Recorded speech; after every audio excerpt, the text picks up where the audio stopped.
การปฏิบัติธรรมสำคัญตรงที่ปัจจุบันจงทำวันนี้ให้ดีที่สุดนะก่อนที่ไม่มีพรุ่งนี้จะให้ทำทุกคนเน้นทำปัจจุบันถ้าเป็นภาวนาก็เหมือนกันลมหายใจคือปัจจุบันจุดอุณาโลมหรือความรู้สึกตัวนั่นแหละคือปัจจุบันคือสติกว่าปัจจุบันสติหรือความรู้สึกตัวทั่วพร้อมจิตหนึ่งหรือณขณะหนึ่งโดยที่เขาบ่ต้องไปเน้นเอาผลนั้นเกิดจากเหตุทุกคนจงสร้างเหตุให้สมบูรณ์เหตุในปัจจุบันเหตุรู้ลมหายใจเข้าออกเหตุรู้สึกตัวจุดใดจุดหนึ่งในกายส่วนผลมันจะเกิดจากเหตุนั่นแหละที่จริงมักเป็นต้นผลเป็นปลายเหตุกับผลอยู่ด้วยกันตอนนั้นสงบแล้วตอนนั้นหยุดคิดปรุงแต่งในความอยากใดดีมีเป็นตลอดทั้งอารมณ์ความรู้สึกในความเกลียดโกรธเกิดบ่ได้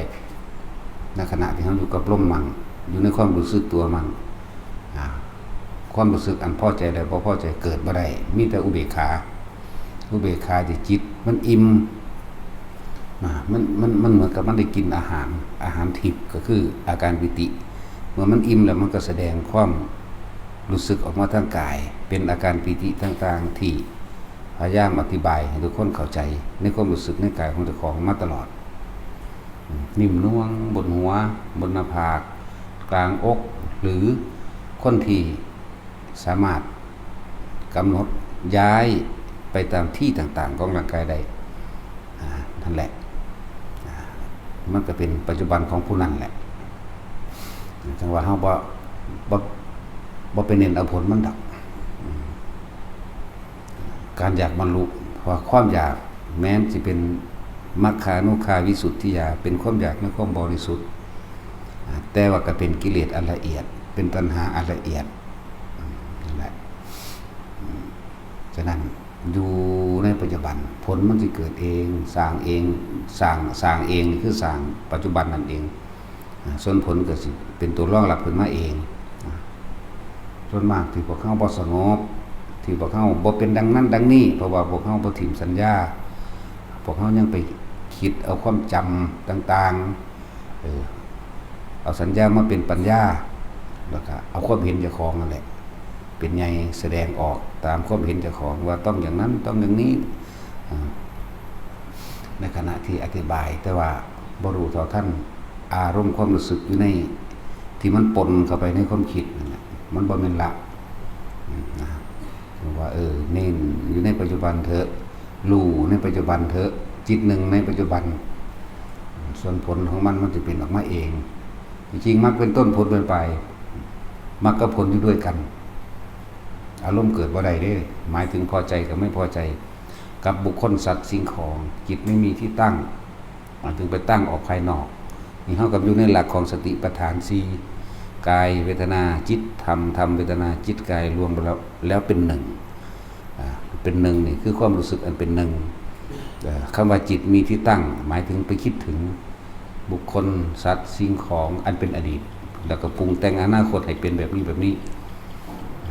จิตมันออกนอกกายขออยู่ในกายหลักไงมันคือกายเวทนาจิตเวทนากายรู้อยู่ในความรู้สึกแห่งกายนี่แค่นี้เองแค่นี้มันก็พ้นหมดเลยมันก็ดับไปเลยได้อันคำว่าดับความคิดปรุงแต่งแสวงหาในความอยากใดอยากดีอยากมีอยากเป็นนั่นแหละถ้าลืมว่าตามเป็นธรรมดานั่นแหละตะกี้เฮาก็ปรารถนาซึ่งพระนิพพานด้วยกันทุกคนอยากพ้นนี่อยากพ้นเป็นคำชักจูงชักชวนเป็นคำบอกคือซื้อแต่ว่าเมื่อเข้ามาสู่ในระดับขั้นการปฏิบัติแล้วให้วางความอยากตัวนั้นลงนั่นแหละมันเป็นสักขานุขาสักขาสักเป็นอุปสรรคต่อความบริสุทธิ์หลุดพ้นเรียกว่าสักขานุขาสักขะเนี่ยคือขวางความอยากขวางอยากเป็นอรหันต์กับขวางอยากนิพพานกับขวางเรียกว่าสักขานุขาวิสุทธิญาแต่ว่าถ้าเฮาเข้าใจขอความนี้ดีแล้วละบ่ต้องอยากบรรลุหยังบ่อยากเห็นหยังบ่อยากเป็นหยังดังจิเกิดกลายเป็นมัคคานุคาวิสุทธิญา หนทางนี้ที่กำลังเดินอยู่นี้บริสุทธิ์แล้วใจเราอยู่กับปัจจุบันมันนี่แหละวิสุทธิญาณคือบริสุทธิ์บริสุทธิ์คือบ่คิดถึงผู้อื่นบุคคลสัตว์สิ่งของไม่คิดไม่นึกไม่ปรุงไม่แต่งความรู้สึกพอใจกับไม่พอใจกับบุคคลนั้นสัตว์นั้นสิ่งของนั้นเกิดบ่ได้พบดับจังหวะทุกคนมั่นใจในตนเองเอาตัวเองนั่นแหละเป็นตัวรับประกันตัวเองบางที่เฮาก็อยากได้คำตอบแบบนิดเนื้อเจาะจงถูกหรือผิดผมถูกหรือผิดผมแบบนี้ถูกว่าผมบรรลุอีหยังเนี่ยบ่เอาในหมวดเข้าสู่ระดับการปฏิบัติแล้วบ่ให้อยากบรรลุอยู่ไปของมันนั่นแหละอันนั้นเป็นคำเชิญชวนเป็นคำชักจูงว่าโสดานะสกิทาคาอนาคานะแต่นี่มันเป็นระดับขันของมันอยู่ระดับต่ำก็ต้องอาศัยทานศีลภาวนาระดับกลางกสินสมาธิและปัญญาระดับสุดก็คือการรู้เห็นความคิดนั่นแหละฉะนั้นเฮาอย่างนี้ออกจากฐานที่ตั้งแห่งจิตจึงสำคัญตั้งอยู่ใส่หน้าผากกระแมนคือความรู้สึกตัวนิ่มๆหนุ่มๆตรงกลางหน้าผากมันตรงกลางหัวมันหน้าอกมันแล้วแต่มันสิเคลื่อนไปแต่เฮาเข้าใจแล้วคำว่ารู้สึกตัวบางคนมันก็น่วงขึ้นบนหน้าผากก็อยู่นั่นแหละรู้สึกตัวเวทนาในเวทนาก็คืออุเบกขาเวทนาเองมันเลื่อนขึ้นมาตรงกลางระหว่างหัวนี่ก็ดูเวทนาในเวทนาอยู่ในระหว่างหัวในทำกลางอกท้อง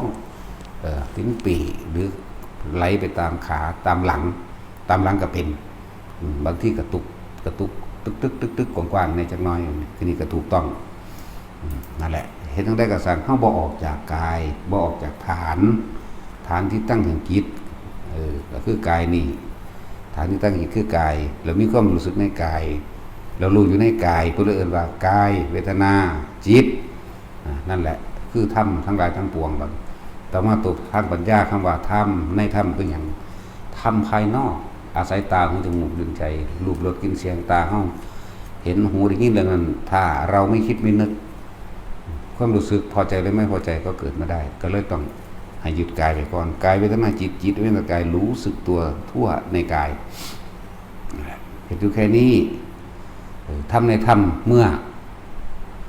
มันบ่มีอารมณ์ความรู้สึกพอใจและบ่พอใจเกิดขึ้นบ่ได้มันก็ละทั้งนอกและละทั้งในละนี่เฮาบ่ได้ละนี่คือเฮาบ่นำเข้ามาคิดให้เกิดอารมณ์เลิ่นมันละเป็นภาษาสมมุติว่าละซื่อๆดอกอะไรจังว่าให้คนอย่างนี้ออกจากความรู้สึกในกาย1 2หมายถึงชั้นที่1ชั้นที่2การทำงานกับการปฏิบัติข้ามตีคู่กันไปได้โดยบ่ต้องมาฝึกไปเรื่อยๆเพราะสถานที่ฝึกดีที่สุดก็คือใจเจ้าของเองกายเจ้าของเองบ่เกี่ยวกับสถานที่นั้นๆหรอกแต่ว่าเริ่มต้นแรกก็เป็นธรรมดาเฮาบ่ทันได้มีหม้องพึ่งพาอาศัยบ่มีผู้แนะบ่มีครูก็เลยต้องแล่นหาครูซะก่อนแต่ได้ครูเป็นผู้แนะแล้วครูเพิ่นก็ได้แต่เป็นผู้แนะซื่อๆเด้แม่นเพิ่นสิรู้แจ้งเข้าไปทุกอย่างเพิ่นก็เอาให้บ่ได้ผู้ที่รู้แจ้งจริงๆตามความจริงคือตัวเองนั่นแหละรู้ตัวเองเพิ่นก็ได้แต่แนะทางเวลาเฮาถามเฮาก็เอาความรู้สึกของเฮาเอาความเห็นของเฮาความรู้สึกของเฮาประสบการณ์ของเฮาต่างๆมาถามเพิ่นก็ตอบให้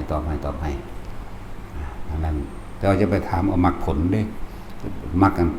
เฮากำลังเดินอยู่แล้วจะไปถามเอาผมบรรลุอนาคามีแล้วบ่ผมบรรลุโสดาแล้วบ่ผมบรรลุนั่นนี่แล้วบ่นะ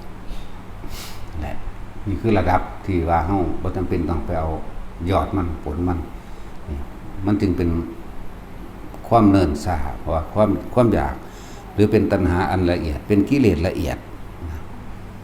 ตอนแรกอะธรรมดานั่นแหละก็ต้องพาของหยาบมาซะก่อนทั้งมาถึงของละเอียดบอกให้ทุกคนหนีออกจากกายเมื่อไหร่ที่ท่านหนีออกจากกายเมื่อนั้นท่านก็เพียงแค่ย้ายที่ทุกข์ยังว่านั่นแหละเตือนพวกไปทุดงอยู่เรื่อยๆอย่าหนีออกจากกายแต่นี้ออกจากกายเมื่อไหร่ก็ย้ายที่ทุกข์เมื่อนั้นสร้างภพใหม่สังเกตอารมณ์ความรู้สึกเดี๋ยวก็พอใจกับสถานที่ที่กำลังจะเดินไปนั่นน่ะโอ้เป็นแบบนั้นเป็นแบบนี้ทำเป็นแบบนี้ภูเขาหินเป็นแบบนี้ แ แต่เกิดความพอใจนั่นแหละพบได้เกิดขึ้นแล้วพอใจในลักษณะนั้นมันดีพอดีมันพอใจเป็นเดรัจฉานเด่นให้อยู่ในปัจจุบันเดินก็เดินในปัจจุบันรู้สึกตัวในปัจจุบันแต่ความคิดไม่ปรุงไม่แต่งไปสร้างอนาคตแบบนั้นแบบนี้หลายทุกคนเฮ็ดไปเรื่อยๆทำไปเรื่อยๆมันว่ากับแมนมันก็บ่แม่นว่าแต่หั้นสิภาวนาอยู่อย่างนี้อย่างเดียวหรอกแต่ว่าการทำงานกับการภาวนาหรือการทำงานต่างๆก็เป็นการภาวนาเพราะว่าเฮาบ่หนีออกจากปัจจุบันบ่ว่าสิเฮ็ดกุฏิเฮ็ดทางจงกรมสวดมนต์ทำบัตรเดินบิณฑบาตสำหรับหมู่พระก็เลยเป็นการภาวนาเบิดทุกอิริยาบถอาการนั่นแหละพวกชาวบ้านเฮาก็เหมือนกันนั่นแหละก็ทำมาหากินก็เป็นธรรมดาได้เฮ็ดไปถ้าไปหวังเอายอดมันเครียดเด้อยากบรรลุอยากเอายอดมันอยากบรรลุแบบนั้นแบบนี้โอ้ยกูเบื่ออะไรเด้จังสิเฮ็ดไปเฮ็ดหยังหาคนภาวนาไปเพราะอะไรขี้คร้านบ่อยากเฮ็ดหยังมันคือผิดใช่ว่าล่ะผิดทางแล้วคนภาวนาขยันเด้บ่อยากเฮ็ดหยังกูบ่อยากได้หยังแล้วนั่นโดนแล้วโดนตัวนั้นหลอกแล้วเป็นหยังล่ะความเกียจค้านภาษาบาลีวางไว้อุทธัจจะกุกุจจะ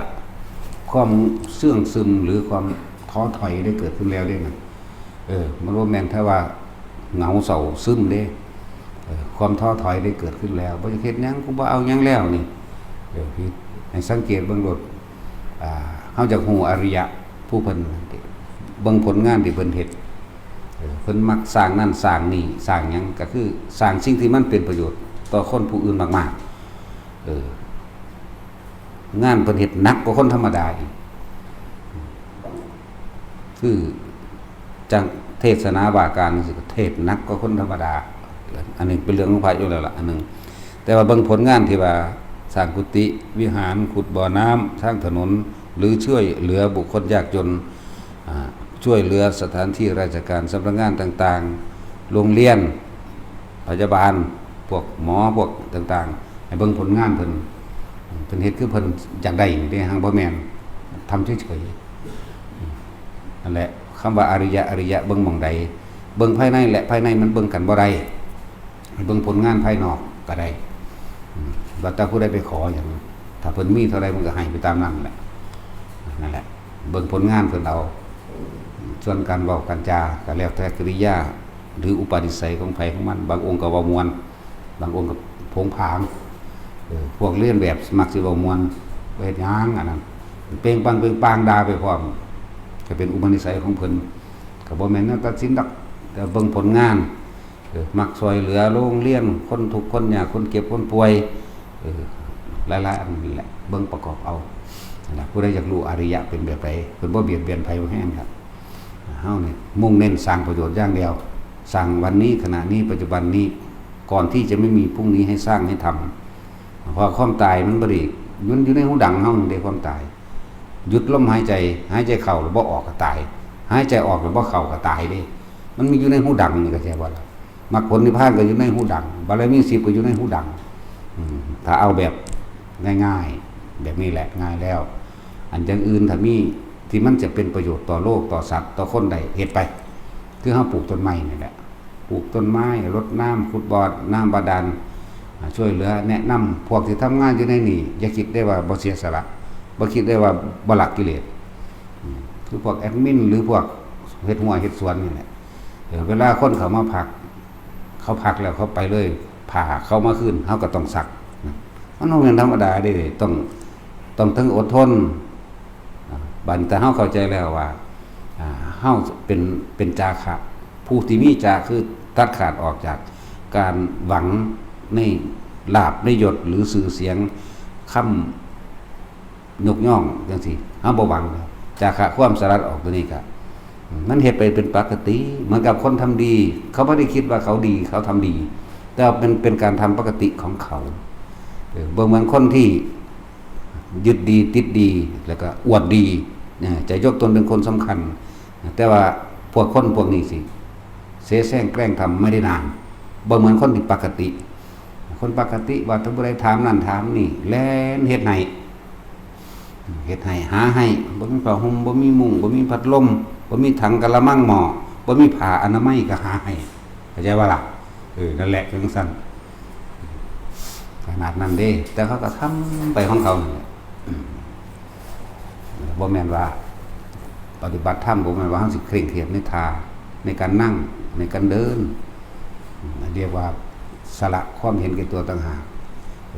ความจริงคือละอกุศลในหัวใจเจ้าของนั่นเองละออกนั่นแหละว่าพวกที่เขาเฮ็ดคือเขาอีอันหมู่นี่แหละพวกเขาอีอันข้างข้าวดังมีพวกนี้นะต้องทิ่มขยะอยากว่าต้องล้างถ้วย ต้องหลายๆอย่างที่เขาเฮ็ดเบิดหน้าที่นี้เบิดตรงนี้แล้วแลนไปหดต้นไม้คนบางที่หลวงพ่อก็มาสอนจับจุนารมณ์ให้เขาแน่ก็มานำบ่มีขอแม่บ่มีตัวเถียงทั้งปากแต่ทั้งใจอาจสิจมลูกแต่จมบ่ได้ตีปากเอาละพอ